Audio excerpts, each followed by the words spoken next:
ఎన్టీఆర్ జయంతి సందర్భంగా ఘాట్ దగ్గర నివాళి అర్పించారు కుటుంబ సభ్యులు, అభిమానులు. ఎన్టీఆర్ చేసిన సేవలను కొనియాడారు. ఎన్టీఆర్ అంటే నటనకు విశ్వవిద్యాలయమన్నారు బాలకృష్ణ. రాజకీయాలకు ఎన్టీఆర్ కొత్త నిర్వచనం చెప్పారని పురంధేశ్వరి చెప్పారు. పార్టీ వ్యవస్థాపకులు ఆయన 101వ ఈ జయంతిని పురస్కరించుకొని మరి అందరూ కుటుంబ సభ్యులైతేనేమి పార్టీ కార్యకర్తలు అందరూ కూడా ఆయనకి ఘన నివాళులు అర్పించడానికి ఎన్టీఆర్ ఒక శక్తి ఆయన ఎన్నో సందర్భాల్లో చెప్పడం జరిగింది. ఎన్టీఆర్ అంటే కేవలం నందమూరి తారక రామారావు మాత్రమే కాదు, ఎన్నట్టు నటనాలయం, ఆయన ఇల్లు ఒక నటనాలయం, అందులో ఆయన ఒక నటరాజు నరసింహుడు. టీ అంటే తారామండలం నుండి తారక ధ్రువ తారకుడు, ఆర్ అంటే రాజర్షి రారాజు, రాజకీయ దురంధర యుగంధరుడు, రమణీయ రమ్య కమనీయ సౌమ్య గుణధాముడు అని. అలాగే ఆయన మొదటి నుంచి కూడా చూస్తే ఆయన ఈ జీవిత ప్రస్థానం ఒక మామూలు రైతు కుటుంబంలో పుట్టి, అలాగే ముందు అవకాశం వచ్చారు కూడా కాదు అని ముందు చదువుకే ప్రాధాన్యత ఇచ్చి ఆయన చదువు పూర్తి చేసుకున్నాక మరి చలనచిత్ర ప్రవేశంలోకి అడుగు పెట్టడం జరిగింది. అదే ఇక ఆయన చలనచిత్ర రంగంలో ఆయన ప్రస్థానం గురించి చెప్పనవసరం లేదు.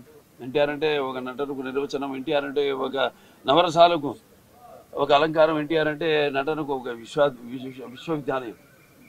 నందమూరి తారక రామారావు గారు ఒక పేరు, ఒక వ్యక్తి కాదు, వారు ఒక సంచలనం అని చెప్పి మనందరికీ తెలుసు.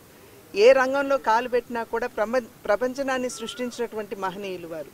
చలనచిత్ర రంగంలో 320 సినిమాలకు పైగా వారు నటించి రాజు నుండి నిరుపేద వరకు, దేవుడు నుండి రాక్షసుడి వరకు, నాయకుడి నుండి ప్రతి నాయకుడి వరకు ప్రతి పాత్రలో జీవించి ఈరోజు తెలుగు ప్రేక్షకుల హృదయాల్లో చెరగని ముద్ర వేసినటువంటి వారు.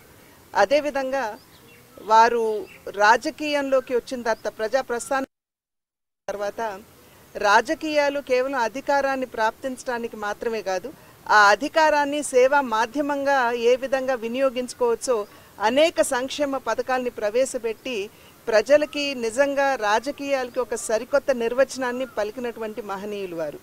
ఈనాడు వారు చిరస్మరణీయులుగా ప్రతి ఒక్కరి తెలుగు హృదయాల్లో ఉన్నారు అని అంటే తెలుగు వారికి ఒక ప్రత్యేక భాష, ఒక ప్రత్యేక చరిత్ర ఉన్నది, వారికి ఒక ప్రత్యేకమైనటువంటి ఉనికి ఉన్నది అని చెప్పి ప్రపంచానికి చాటినటువంటి నేపథ్యంలో ఈరోజు తెలుగు వారందరి హృదయాల్లో కూడా చిరస్మరణీయులుగా వారు నిలిచి ఉన్నారు. నాకు ఒక 5-6 సందర్భాల్లో 91 నుంచి 94 ఆ మధ్యన రామారావు గారితో కాస్త సన్నిహితంగా ఒక 5-6 సార్లు, అంటే సుమారు 1 గంట సేపు అలా గడిపే అవకాశం దక్కింది. అది నా జీవితంలో మరపురాని మధుర క్షణాలని చెప్పి నేను ఖచ్చితంగా చెప్పగలను. ఆయన ఒక గొప్ప మానవతావాది. అటువంటి మానవతావాది ఈ శతాబ్దంలో లేరనే నా పరిపూర్ణ విశ్వాసం. భారతరత్న అవార్డుకి గౌరవం రావాలి అంటే గౌరవం తగ్గింది అని నేను అంటలేదు, కానీ ఆ అవార్డుకి పునర్వైభవం రావాలి అంటే ఖచ్చితంగా నందమూరి తారక రామారావు గారికి ఆ అవార్డు ఇచ్చి తీరాలి. ఎంతోమంది నాయకుల్ని మనం స్మరించుకుంటున్నాం.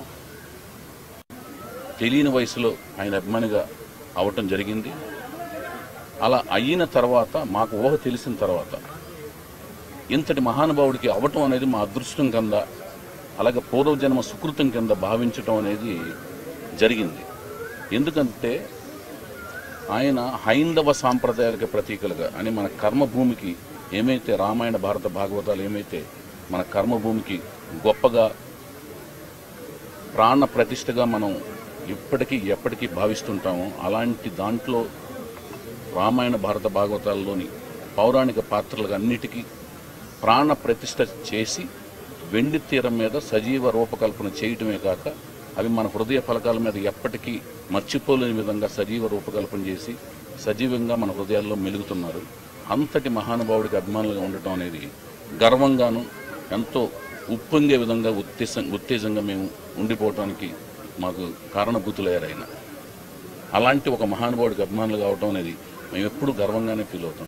భారతదేశంలో కాంగ్రెస్కి యాంటీ పార్టీలన్నింటినీ కూడా ఆయన కలిపి ఒక తాటి మీదకి తీసుకొచ్చి నేషనల్ ఫ్రంట్ స్థాపించి మొత్తం భారతదేశంలోని తెలుగు జాతి గౌరవాన్ని నిలబెట్టిన ఏకైక వ్యక్తి ఒక నందమూరి తారక రామారావు గారు.